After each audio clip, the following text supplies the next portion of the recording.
Welcome to the Pat White Show.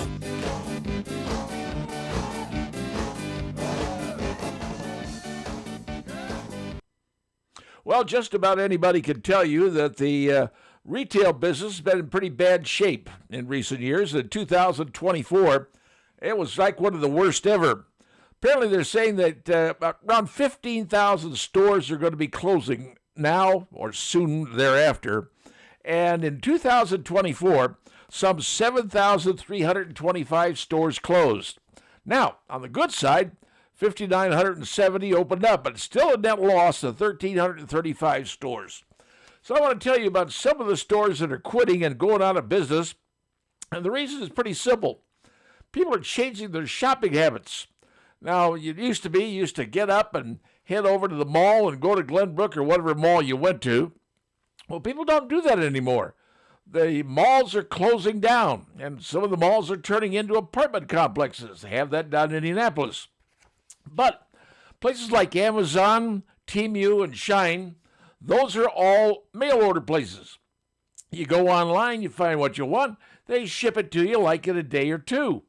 That's what people are doing nowadays. They have to leave the house, don't have the hassle, don't do any of that, and yet they get the products they want. So the stores where they used to shop, well, they're going out of business. Now, here's some of the big ones going out. Forever 21 clothing store. They're going to be they're in their Chapter 11 for the second time in 1 year. They're going out. Hooters. Well, I remember going to Hooters years ago. Nobody goes anymore. Nobody cares. Heck, Hooters, well, they're going to be closing 700 stores nationwide. They're shutting things down, folks. Hooters is not the Hooters that it used to be. And now, Big Lots. Now, we also heard about Big Lots closing. Some companies are coming in and buying their spaces, but Big Lots going into bankruptcy saying, sorry, nobody wants to shop there anymore, and folks don't. Another big one that a lot of ladies are upset about, but they're not using it, Joann Fabrics. Hobbies, crafts, fabric, what have you. People are abandoning that store. They're not going to Joann Fabrics like they used to, and they're in their second bankruptcy in 1 year. They're closing up. How about this? Party City. Party City's been around for a long time, like 40 years, and they got 700 stores, shutting them down. People don't, I guess, buy their party stuff somewhere else or get it online or whatever. Party City. And, of course, TGI Fridays. Now, I used to love TGI Fridays. And that was a restaurant that I used to love going to down in Indianapolis, or the one they had here at the mall. I loved it. It's changed. It's not the same. Food is not the same. Atmosphere is not the same. And frankly, it lost its luster. So TGI Fridays are going out of business. Bigger ones, Macy's. Macy's department stores. They have decided to close 66 underperforming stores. They ain't making money. They ain't staying in business. And then Kohl's, speaking of big stores, Kohl's department stores. I don't know when the last time you've been to a Kohl's, but it's been a long time for me. They're closing 27 stores across America. And finally, probably the biggest one of all is JCPenney. JCPenney is closing a number of their stores that are underperforming. Will that affect us in our market? I don't know. But I can tell you this. You lose another big one like JCPenney at Glenbrook, and Glenbrook will become a shell of itself and, frankly, will not be long in existence. Just my take on it. So I'm telling you what's happening. People are changing their shopping habits. They're going to other stores, and they're leaving the big ones. And now people are shopping online, and they seem to be happy with it. I just had the opportunity to watch a legal seminar put on by Professor Alan Dershowirtz. Now, Alan Dershowirtz, as some of you who know who he is a professor emeritus of law. He's an attorney, and he's considered one of the most preeminent attorneys probably in the United States, and is highly valued for his opinion, what he thinks, and he's pretty well known and respected for his legal eagle principles. Now, I'm not necessarily a fan of Alan Dershowirtz because during the O.J. trial back in 1994, he was on O.J.'s team. And obviously that didn't turn out the way that a lot of people had hoped or believed it would. But Alan Dershowitz was on his side, and I kind of had a bit of a chip on my shoulder involving that, but lately I've kind of figured out he knows the law and he understands the Constitution. But he was talking about a couple of things that you may be interested in from his perspective. One was the auto pen signing of documents by Joe Biden, and second was the pardoning of people. Well, here's what Alan Dershowitz said. He said, involving the signing, he said, if you go back in history, the auto pen, as we call it, back in the old days, it was actually invented by Benjamin Franklin. And back then it was called a polygraph. And what it was a pen that had wires attached to it, like 4 or 5, whatever, now it was wires. And when like Thomas Jefferson would write something to someone, he would write and his hand would move, obviously, in his writing. Well, the wires were connected to other pins. And those pins would also move at the same time, and they would basically write his signature or whatever he was writing, copied it. That was a copy. And it was called back then a polygraph. Now, today we use those for legal things, for lie detectors we call them. But that's basically the interest or the starting of the auto pen. Now, here's what Alan Dershowitz says about Joe Biden signing those things. In the Constitution, it flat out says that involving a bill that comes to the president, the Constitution says he must sign the bill. He must, not a pen, not an artificial person, not an artificial item signing. He must sign the bill. Now, if it turns out, according to Alan Dershowitz, that these things that were signed were all signed by an auto pen or a polygraph, call it what you will, they are not, legitimate. And that could end up in a court of law and would be a very interesting legal proceeding based upon what the Constitution says. And he read the Constitution flat out and said he must sign. Not he must use a fancy pen or whatever to sign. No, he must sign. Now, regarding pardons, Alan Dershowitz says that under the rules of the Constitution, it says the president has the authority to pardon. It doesn't necessarily mean it has to have to sign something or have a signed pen. No, he has the authority. Now, here's where it gets interesting. Was Biden the one to grant the pardons to people, even though he has the authority? But was he the one who was granting the pardons? Since they were signed with auto pen, you can argue, well, we don't know if he was there or not, or whether he knew what was going on. But the real problem is, for someone to fight that, he said that person would have to have standing. Now, that's going to be a tough one to do involving standing, because standing means someone would have to be affected by that particular ruling, that particular pardon, if you will.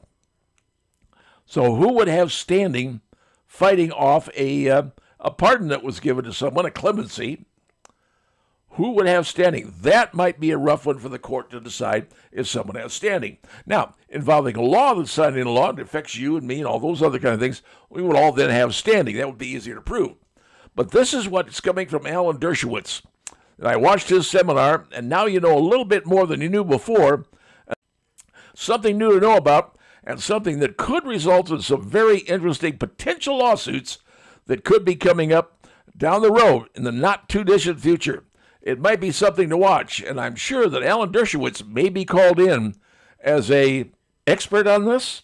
Could be. Just wait and see what happens. It just might be interesting. Unless you've been living under a rock, you've probably heard the term Bitcoin. And you're probably saying to yourself, unless you're really into this financial wizardry stuff, what the heck is a Bitcoin? Well, for idiots out there, and like me, a Bitcoin is nothing more than a form of money. It's a currency. And it got its start clear back around, I'd say 2008, when the name was registered, domain name was registered. Bitcoin was a .org, and it was created by someone by the name of Satoshi Nakamoto. Now, who is he or who is his group or whatever? Nobody really knows. They think it may be a person, it may be a conglomerate of people, but that's the person who supposedly started. Now, a number of other people got involved, but let's put it down here in a simple concept. Back in 2009, when Bitcoin first started, it was worth 0.01 cent. A Bitcoin was worth 1/100th of a cent. It's like money. It's a different form of money. First thing ever bought with a Bitcoin was a guy in Jacksonville, Florida, went to a pizza place, I think it was a Domino's, and he bought 2 pizzas for what amounted to, actually it was 10,000, I take that back, 10,000 Bitcoins, because obviously that's worth 1/100th of a cent, or 1/100th of a dollar, so it was a 10,000. If he had used that same Bitcoin that he had yesterday, back then, that Bitcoin was now worth, that 10,000 Bitcoins was now worth $600 million.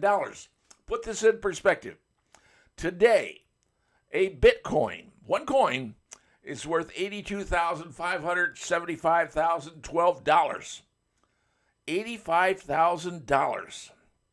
Or $82,000. That is a lot of money for one coin. But really what happens is you take your money and you buy a Bitcoin. But you're not buying the full Bitcoin. You're buying whatever the dollar you have. Let's say you're investing $100. You're getting a portion of a Bitcoin. It's your account. It's kind of like when you go to a bank and you got a savings account. Except this thing isn't run by the Federal Reserve. This is all independent. It's called peer-to-peer network. And there's open source software that allows people to see exactly what the Bitcoin is worth. They call it blockchain. And you can go online and see exactly what your Bitcoin is worth and see how it goes in value up or down. It's essentially another form of money. You know, the form of money that we currently have is run by the federal government, Federal Reserve it's called. It used to be based upon gold. That's why we had Fort Knox. And Fort Knox is supposed to have around $700 billion of gold in it. We really don't know until someone opens it up, and maybe this administration will do that. With maybe Geraldo will go in there and open the vault up. Who knows? But the Bitcoin is based upon putting money in to a peer-to-peer currency vault. And when you buy into it, you're buying a portion of a Bitcoin. And your Bitcoin value could go up or down. It depends. But it doesn't depend upon the federal government. This is a peer-to-peer. It's like you and me. We have our Bitcoin, but you can check everybody's Bitcoin online and see exactly what your coins are worth. So you know what's going on. Now, in order to use a Bitcoin, you have to have 2 things. A Nerd wallet, that's basically what it is, your wallet. Wallet has 2 things. Your name, well, not necessarily your name, but sort of like your email address. And that's the public part. Then there's the private part, your code. That code, that's a computer code, and you have to have that code to be able to get it into your account. So, it's very, very sophisticated the way it works. Yes, you've got your name, but you've got your passcode. And that passcode is the only way to get into your account to be able to withdraw your Bitcoins. And now countries are taking them. Now you've seen the Trump administration is now getting involved with Bitcoin. Countries are adapting to Bitcoin. More and more people are accepting Bitcoins. So if you want to start savings, you can take your money in to various machines that'll accept the money and give you a Bitcoin in return. It sounds kind of weird, and it sounds like, gee, how did I figure this out? Like I said, it's something to talk about, something to look into. There's plenty of books you can look into this. But we're trying to keep it very simple. It's a form of currency not regulated by the federal government. Understand that. You know where you're starting. It's peer-to-peer, and you can control and see exactly what's going on by online looking at the blockchain, which is essentially shows you the value of your currency going up or down.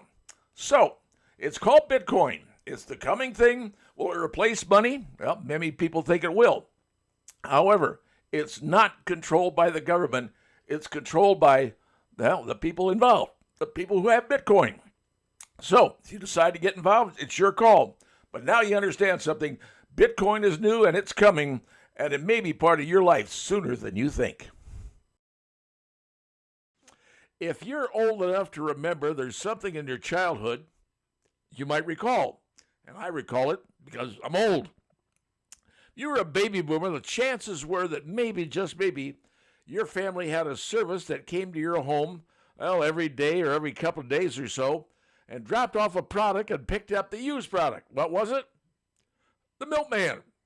That's right, the milkman used to come about 5 o'clock in the morning, whatever it was, and he would carry in bottles of fresh milk, and he would put them in an insulated crate, a case, right there at your doorstep. And your mom, the previous evening, had taken the old glass bottles, because that's the way we used to get milk, folks, the old glass bottles, and she would put them in the case, and the milkman would pick up the empties, and he would give you new ones to replace it. Man, that milk, you talk about good. The only problem that Mom's ever had with that milk is I used to put the little cap into it. It looked like about a 50-cent piece, paper thing that fit in the top. And kids would bend it and tear it up. Mom could never get it back in there, and she was never happy with that. But that milk was fab. I don't know what the taste was, but, man, it tastes like milk. I'm not saying today's milk doesn't taste like milk, but if you ever had that milk, you know. Now, you can go to stores now, and you can actually buy glass gallon jugs or half-gallon glass containers of milk. You can actually do it nowadays. But there's a dairy here in Fort Wayne, a Kuehnart family dairy, that is now bringing back the milkman. That's right, the milkman is coming back. Now, how do you get your milk delivered? Well, they're giving you two options at the dairy, and essentially, here's the one you pick. One is going to cost you a yearly fee of $375. You're going, woohoo! $375? Well, the milkman's got to drive a truck. Trucks cost money.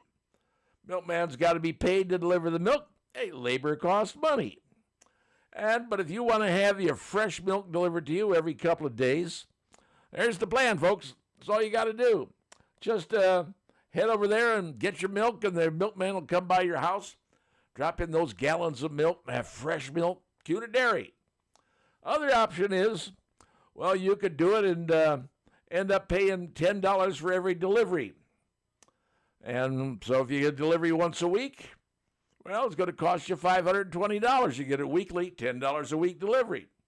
Or else pay the $375 and pay that $40 for that crate, the insulated crate they put the milk in. But Kuehnart Dairy is now bringing back something old. And the old saying that goes, everything old is new again. In this case, that's exactly what it was. Baby boomers will remember this. Back in the old days, you had that big glass container of milk, and man, that milk tasted so good cold in glass. Yes, you could buy it now, but imagine having it delivered to your house. Kuehnart Dairy, they got a website. There you go. You can take a look at it and order it that way if you want. So like I said, you can pay $375 a year or $10 every delivery fee and pay $40 for the crate. But you'll have fresh milk. And it ain't just milk. Apparently they're going to be doing chocolate milk and cheese curds and whatever. Sort of like the Schwann's guy, only fresh. Just saying what it is. Everything old is new again, folks. And thanks to Kuehnart Dairy, they're bringing it home to you. And you know what? That ain't a bad idea.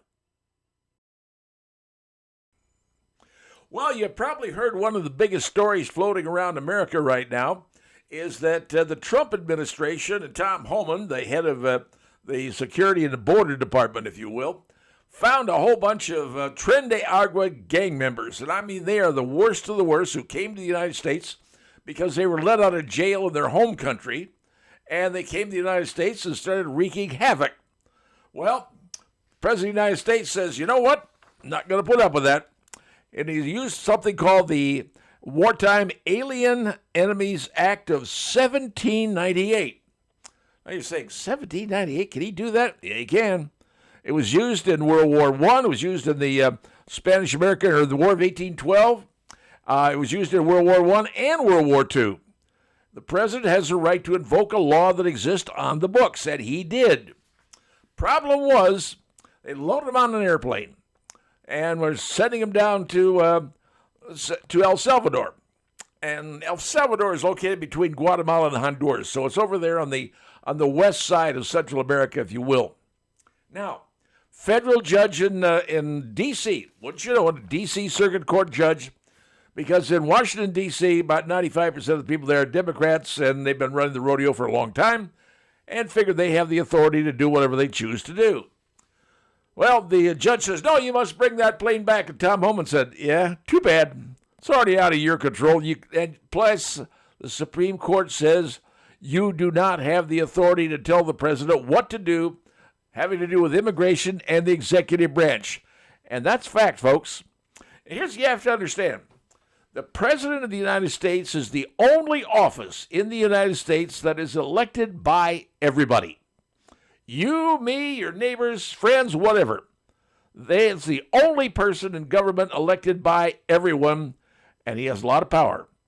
And under Article 2 of the Constitution, he controls things. He controls what's going on in the executive branch. And he controls immigration. And if that's what he wants those people out of the country, fine. Now, we could have deported them to Guantanamo, would have cost us money. Sent them down to El Salvador and let the president down there put up those bad guys into his jails. Now we pay him. Yes, we're paying them housekeeping, if you will. But getting them out of the country. And the president flat out said, remember during the campaign, I'm going to get rid of these criminals. I'm going to get rid of these gangs coming in. You got MS-13. You got Tren de Aragua. These are powerful gangs recruiting people and bringing a massive amount of drugs and fentanyl across the border, killing our citizens. Folks, enough's enough. Tom Homan told the judge, in a nice way, sorry, Judge, you don't have that authority. And under the Constitution, he does not. So, the prisoners are in another country, and they were, treated very interestingly when they arrived. They're in jail, they're gone, and the rest of them are going to be rounded up and sent away. And well, they should. The bad people in this country need to be gone. President's going to do it, Tom Homan's going to do it, and frankly, I think most Americans agree that's what we do not want in this country. Get the thugs out, get the criminals out, and maybe try to get as much of the drugs out as you possibly can, especially fentanyl. Because that, folks, will kill a whole lot of people, and we don't want that to happen anymore. Too much, we're done. Put an end to it and do it now. Did you ever hear on television someone say, well, the cost of product X back in 1960 was $1, but in today's dollars, that would be worth $40? Have you ever heard that said? Well, they're talking about inflation. Now, what is inflation? Well, inflation means that there's too much money in the supply that it ain't worth as much as it used to be because, well, it's not based on anything. Here in the United States, back many, many, many years ago, we used to work on what is known as the gold standard. And you had a certain amount of gold, like you put in Fort Knox in Kentucky. And you're basically, the base of your money was they would use the gold was the basis for the money. So if the value of gold went up and you had a certain amount of money, that dollar could be worth even more. Or if it went down, it could be worth less. So if you added more gold in to make sure that the value of that $1 that you had enough gold to cover the cost of what that dollar is. Well, many years ago, the President Roosevelt decided to take America off the gold standard. And when he took us off the gold standard, the Federal Reserve said, okay, we're going to now start issuing money based upon the goodwill and the backing of the United States of America. No gold, no silver, it wasn't backed on anything. It was based on the full faith and credit of the United States, assuming that, hey, no matter what it says, the United States is going to make your money good.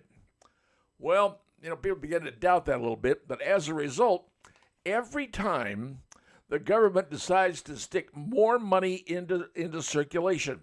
Now, in the stock market, they call it the M1 supply. How much money is floating around in the United States and the world? That's our M1 supply.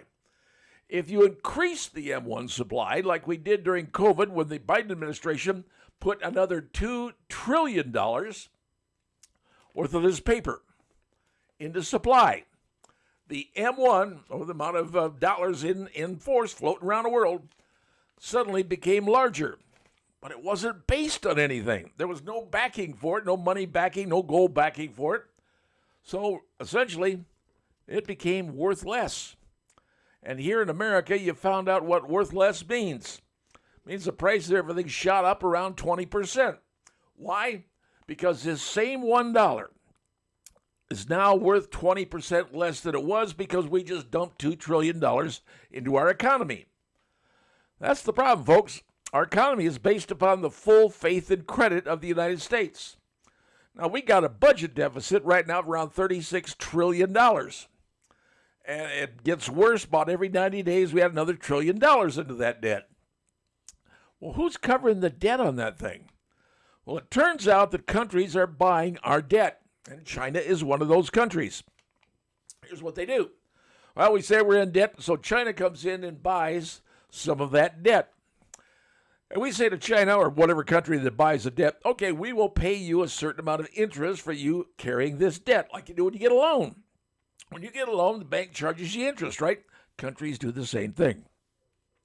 Now, turns out that today we are paying as much in interest every year as the cost of the Department of Defense. That's a pretty close number right there. So the DOD, they have a budget of certain billions of dollars. We are paying that virtually that same amount of money to countries that are holding our debt.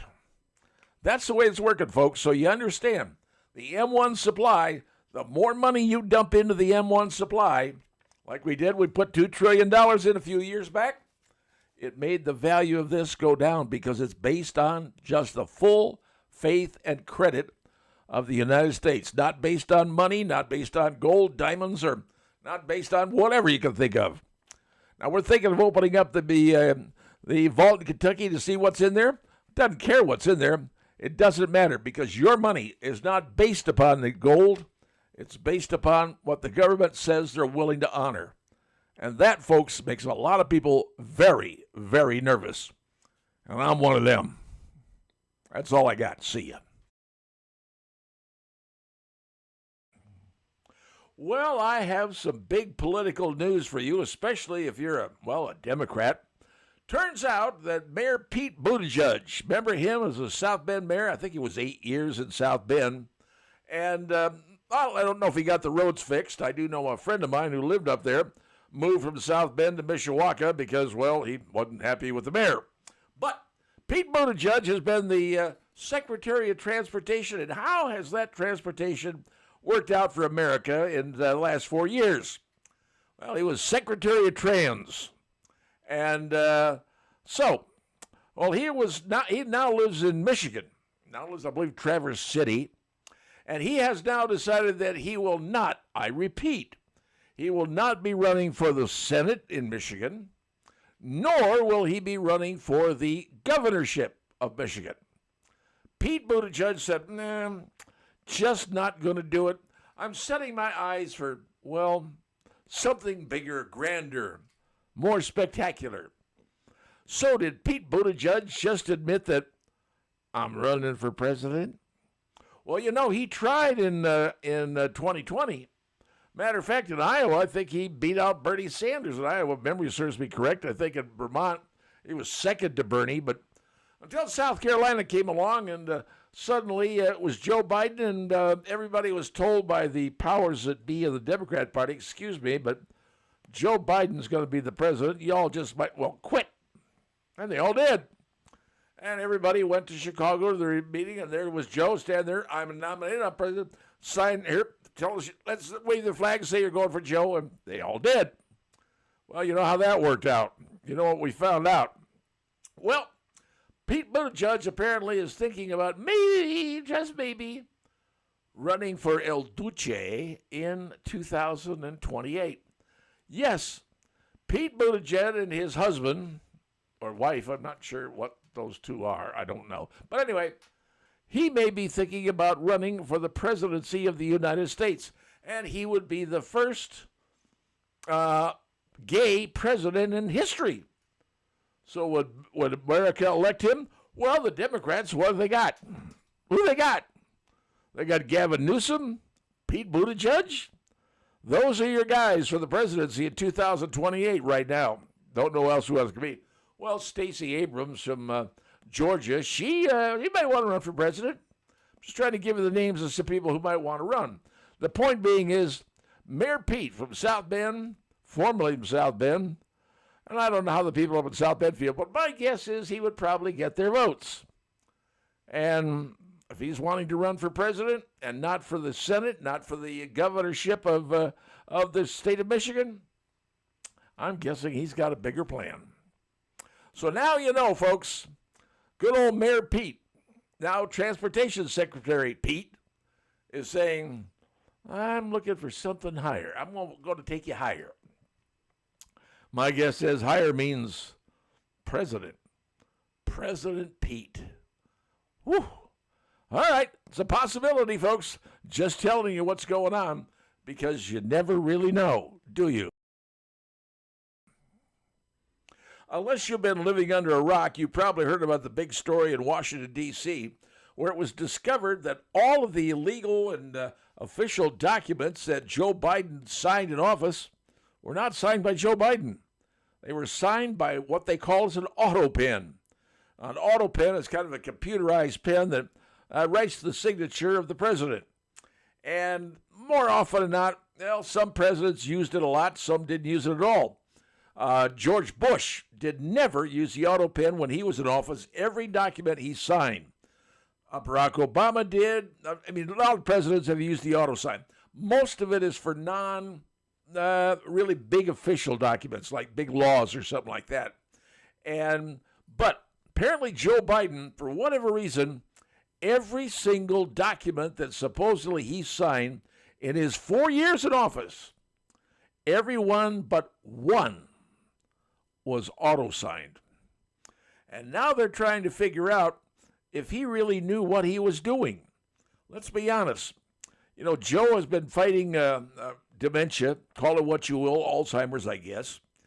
And it went really pretty much downhill once he got elected as president. So who was signing and who was authorizing the auto send to be done? That's a good question.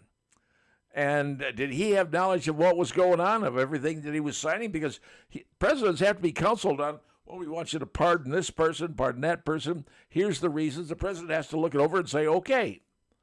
If he didn't know any of that, and it goes into court, and frankly, it could end up into court saying, hey, did he know what was going on? Did he know what he was signing?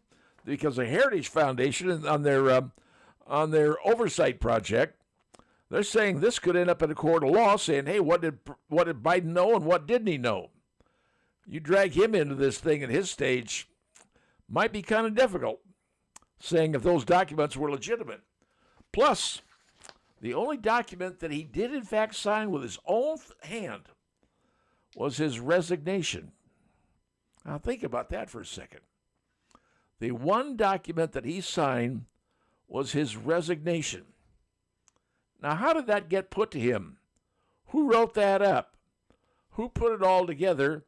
And did they walk into the office and say, hey, Mr. President, you're going to resign, or else we're going to utilize the 25th Amendment and take you out of office? Can't say that happened, but that was the only document that Joe Biden actually signed with his signature. Every other one was signed with auto pen. There's a lot of questions going on with that, whether that's legal, legitimate, or not, because maybe some of those pardons that he did are going to be not so legit, especially the ones involving the J6 committee, police officers from the Washington Police Department, and various members of Congress who are on that committee. Oh, and Dr. Anthony Fauci. Maybe things might turn around. It just might be kind of interesting. That, folks, is what's going on, and now you know. The auto pen controversy, legitimate or not, it probably will be investigated, and will the Biden administration have to prove that Joe know exactly what all those pardons were for? If they do, that's going to be a very interesting situation in his mental capacity. Just saying what you could be seeing very soon. Well, today is March the 14th. It's a lovely day weather-wise. But in Washington, D.C., the President of the United States decided to go for an unprecedented visit to the U.S. Department of Justice. That's right. Trump went to Pam Bondi's house and had a pretty big presentation going on there, talking about how he was treated and what went on in Washington, D.C. to prevent him or to keep him from not being president. And he got pretty vocal and he was pretty upset, saying, these people got to be taken down. All right. Now, the biggest thing they talked about is, gee whiz, why didn't they take down Hillary under 18 U.S. Code 793? The reason it didn't happen, folks, apparently the Justice Department and the FBI told the Justice Department, all right, you will not, I repeat, you will not prosecute Hillary Clinton. And that was told to a lady by the name of Lisa Page. Lisa Page, she was an attorney in the Federal Bureau of Investigation. And she said, hey, no prosecute Hillary, and that came right down from the Obama administration. Now, originally the plan was, and everybody knew it, in 2016, Hillary was supposed to become the next president following Barack Obama. Well, guess what? It didn't happen. And then they had to do everything in their power to get him out. The Russia hoax, investigation of this, fake dossiers, I mean, you name it. They committed everything in lawsuits, charges. Here's a guy, 77 years old. He gets hit with 45 counts of felonies. Come on, that doesn't happen. Everything was done to keep him out of office. 2020, it worked. It did. But in 2024, America went, no, we see what's going on here. Now, President of the Justice Department said, we're going to do something about this. Well, okay, here's the deal, folks. I don't know if you remember what happened in the Watergate era. That was Nixon. People broke into the Watergate. Well, some people did go to jail, some of the bagmen involved with this. But the biggest thing that happened was Nixon ultimately had to resign because, well, there was a tape recording of his secretary kept, because back in those days they had tape recordings and not digital stuff. And apparently she tried to erase it 18 times. Well, eventually they started figuring out what was on there with technology. And ultimately Nixon lost the respect of his own party. And members of his party went to the White House and said, yo, Mr. Nixon, we can't stop the impeachment. Even your own party's turning against you. So in 1974, Nixon resigned in disgrace. Well, that was then. Today, please understand this. Washington, D.C. is a sewer of the worst kind. And everybody in Washington, D.C. has something on everybody else. Hillary Rodham Clinton was quoted as saying, if you take me down, I'm taking everybody down with me. And believe me, I think she meant it. Because you see, in Washington, D.C., everybody's got something on everybody. You don't tell on me, I don't tell on you. Is it going to be hard to root out the snakes and the scum and the pond, and this pond, better known as Washington, D.C., that's polluted? Yes, it's going to be extremely difficult.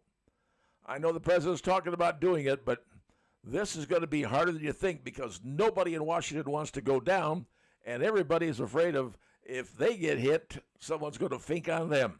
That's just the way it works when you're in a sewer. Everybody's dirty, and nobody wants to think on anybody else. You can't because they're going to do it to you. That's what's going on in D.C. I realize it's been going on for a while. I don't know if it could ever be stopped.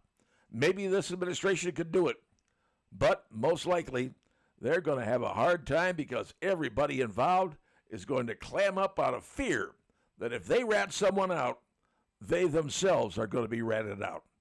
Tit for tat in Washington, D.C., that's the way they play the game, and you don't want to be a part of it. I don't know what you think about the topic of tipping, but believe it or not, a new poll just came out and said that 90% of Americans are fed up with the tipping methodology that exists today. Now think about it. You used to go to a restaurant back in the old days, and, well, when you got your bill, you say, well, let's see, 15%. You did a little math. You said, okay, 10%, and then half of 10%, add them up, and here's your tip. 15% was the standard that we did years ago. Well, apparently today 15% isn't good enough, because when you go to a restaurant nowadays, they hand you what looks like a computer, a laptop, an iPad, something along that line, or else a specialty type of a gizmo that says, okay, here you can pay your bill just by sticking your card in or touching the card or whatever. But it gives you the tipping options. One says 18%, the other one said 25%, and the third one gave you the choice of 30%. Now, I don't know about you, but when they start saying, hey, you're either going to pay 18, you're going to pay 25, or you're going to pay 30, I'm going, wait a minute. The trouble is that you don't want to say anything bad and say, excuse me, but I'm not believing in tipping 18% or whatever it is. You just feel embarrassed because the person who served you is holding the tablet that you're getting ready to fill out. So what do? Well, I'll tell you what I do. I go out and I touch the 18%. Yep. And I end up paying 18%. Now, recently the wife and I went to a restaurant. Friday night they have fish. So Fish Friday. And there you go up to the cashier. You give me your card. She runs it through the computer system and hands you back, and you get the receipt. You determine what your tip is going to be. That's the way you did it in the old days, and that's the way I'm used to doing it. This newfangled method where you, gee whiz, pay 18, 25, or 30%. Now, here's my logic. If I go to some place to buy food and I have to stand up, like a Subway restaurant, or I don't go to coffee shops because I don't drink coffee. But if I go to some place to get served and I've got to stand up to get served, I ain't tipping, okay? I ain't tipping. But if I go to a restaurant where I've got to sit down and someone has to serve me, take my order, bring the drinks, take care of the food, take care of the accoutrements or whatever he asks for, and they're attentive and they do a good job, yes, I'm going to tip well. Normally in those cases, what I just do is here's the total check, 10% of that, and then I multiply the 10% times 2, and I usually give them 20%. Okay, if they're good, I hit them with 20%. But I don't know what you're doing. But all I know is America's starting to get fed up with what's going on. We should be allowed to tip what we want to tip, not whatever their computer says in the laptop they're carrying or the iPad or whatever it is they're using to send you a tip. So quit putting the old thing of 18, 25, or 30% tip. Let me decide, not you. And then, of course, there are places out there that are charging you a service fee. They don't call it, it's a service fee. We're charging you a 20% service fee, which we're going to give to the person who was your table waitress, whatever. Once again, that's mandatory. Down in Florida, they've got a new bill they're working on, House Bill number, I believe it's 535. It's going to say to restaurants, you can't do that anymore. People want to, if they get lousy service, they're entitled not to have to tip you a mandatory amount. Maybe that law should be introduced in other places, other states. That, hey, you don't get anything mandatory. If I think you did a lousy job, I won't tell you. Just something to think about, folks.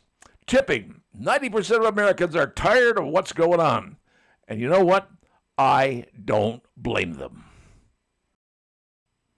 Here in the state of Indiana, Steve Alford is considered to be a deity, a god of some sort, and at least everybody talks about him that way and wishing that he was back in Indiana coaching at IU. Don't think that's going to happen because now he's coaching at, the University of Nevada. But he recently came out of a Mountain West tournament where his team lost. They exited the tournament. Probably not going to be in the NCAA. But he went on a 3.5-minute rant. And his rant had to do with NIL and the transfer portal. And Steve Alford says, you know what? He said 5 years ago we didn't talk about paying kids to play basketball. He said now, you used to go out and talk to kids. Hey, he'd ask you about the team, the facilities, how well you work with the team. You become a dad to the team and the kids. He said that doesn't happen anymore. He said right now, what happens is the first thing the kids want to know when you talk to them is, are you going to pay me $1 million? Really? And apparently, according to ESPN, 10% of the coaches when they approach a recruit, the recruit wants to know, or through their agent, if they can earn $2 million or more a year. And the problem with the NIL? Last year, folks, 2,000 college basketball players entered the portal. 2,000. There's a number of teams out there like Louisville. It's got 13 brand new athletes on their team. They cleared out their whole team, brought in another group. And this is happening all around the United States. And the kids are just going for the money. You know, you get a young kid coming out of high school. First thing his parents want to know is not how good a coach you are, how good the facilities are. First thing the parents want to know is, how much you going to pay my son? How much money is he going to make? He said, these kids don't understand. He said, the vast majority of these kids will never be in pro basketball. And if they're earning all this kind of money in college, once they get out, what are they going to do when the money's gone? You see, the money doesn't continue after you leave college, folks. Once you're done playing, the money tree dries up. And coach is saying, hey, this ain't going to be good. These kids are going to figure out, what are they going to do now?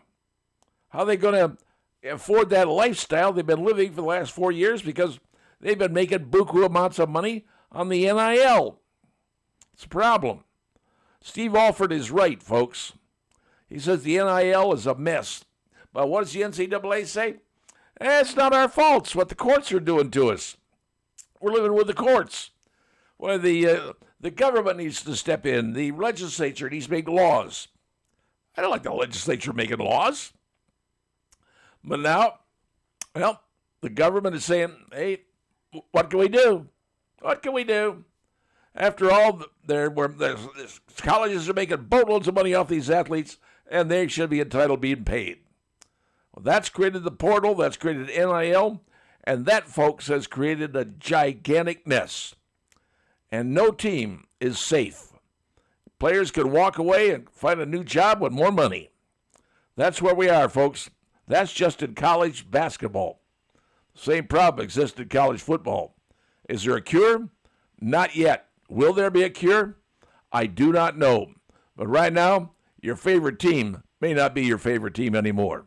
Just saying.